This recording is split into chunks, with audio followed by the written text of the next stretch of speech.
নমস্কার বন্ধুরা, আজকে আলোচনা করব কাল সর্প যোগ সম্বন্ধে। কয়েকটি প্রশ্ন যেগুলো আমাদের মনের মধ্যে থাকে, মূলত সেই প্রশ্নগুলোকে নিয়েই আজকে আলোচনা করতে চাইছি। যেমন হচ্ছে, কাল সর্প যোগ কীভাবে গঠিত হয়? কাল সর্প যোগ কি খুবই খারাপ? কাল সর্পযোগ কি সারা জীবন একটি মানুষের জীবনকে বিধ্বস্ত করে দিতে পারে? কাল সর্পযোগের কি প্রতিকার রয়েছে? কাল সর্পযোগ সম্বন্ধে আমাদের কি প্রতিকার, কাল সর্পযোগের কি প্রতিকার রয়েছে, এগুলো আমাদের কিন্তু আজকে আলোচনার বিষয়। তো আপনারা জানেন যে একটি জন্মছকে রাহু এবং কেতুর যে অক্ষ, সেই অক্ষে যদি সমস্ত গ্রহগুলো অবস্থান করে, তাহলে ওই জন্মছকে ধরে নেওয়া হয় যে এই জন্মছকটিতে কাল সর্পযোগ রয়েছে। এবার তখন আমরা ভীষণ রকমের আতঙ্কিত হয়ে পড়ি। প্রথমেই বলবো যে আতঙ্কিত হওয়ার কোনো প্রয়োজন নেই।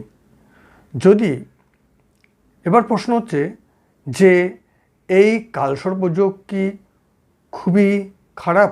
একটি মানুষের জীবনকে কি খুবই বিধ্বস্ত করে দিতে পারে? কতদিন পর্যন্ত কালসর্পের যোগের প্রভাব থাকে? এই প্রশ্নগুলোর উত্তর আমাদেরকে জানতে হবে। তাহলে প্রথমেই আমরা কোনো জন্মছকে যদি কালসর্পযোগ থেকে থাকে, তাহলে প্রথমে আমরা তিনটি জিনিসকে দেখে নেব।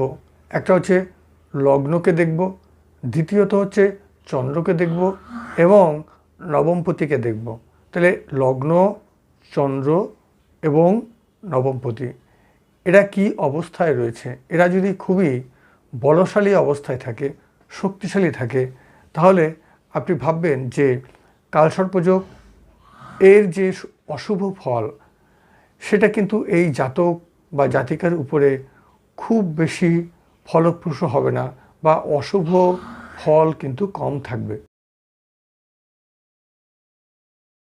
এদের মধ্যে অনেক বিভ্রান্তি আছে। সেটি হলো কালসর্পযোগ কত রকমের হতে পারে।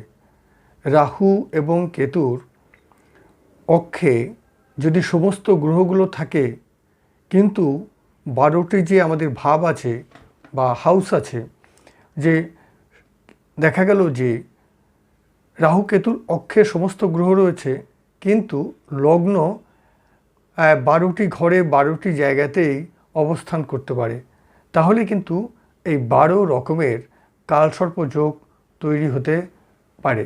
এবার এই যে 12 রকমের কালসর্পযোগ তৈরি হলো, সেগুলো কি সবই খারাপ? না, সমস্ত খারাপ কিন্তু নয়। কিন্তু একটি জিনিস আপনাদের পয়েন্ট আউট করে রাখতে হবে, মনে রাখতে হবে, যে অশুভ ভাবগুলিতে যদি অশুভ গ্রহগুলো অবস্থান করে, অশুভ ভাবগুলোতে যদি অশুভ গ্রহগুলো অবস্থান করে, তাহলে কিন্তু অবশ্যই খারাপ ফল হবে। আবার শুভ ভাবগুলোতে যদি শুভ গ্রহগুলো অবস্থান করে, তাহলে কিন্তু শুভ ফল ওই জাতক জাতিকা প্রাপ্তি লাভ করবে। তাহলে কালসর্পযোগ মানেই যে খারাপ তা কিন্তু নয়।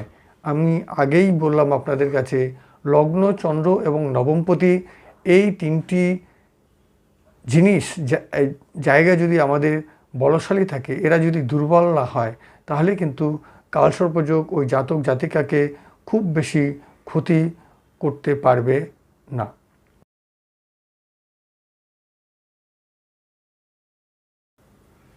অনেক সময় দেখা গেছে যে রাহু কেতু অক্ষের একদিকে সমস্ত গ্রহগুলো অবস্থান করেছে এবং তার মাঝখানে কোনো একটি জায়গায় লগ্ন হয়েছে।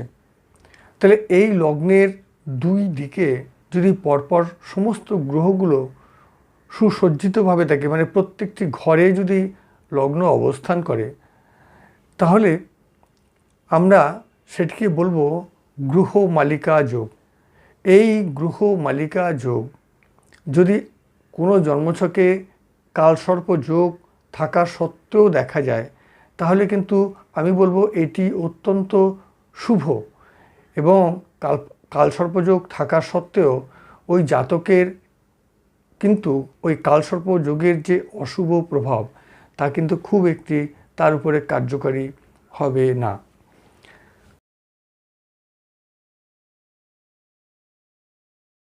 এখন আমাদের আরেকটি প্রশ্নের অবশ্যই উত্তর নিতে হবে, সেটি হলো কালসর্প যোগ কি এমনি এমনি কেটে যেতে পারে?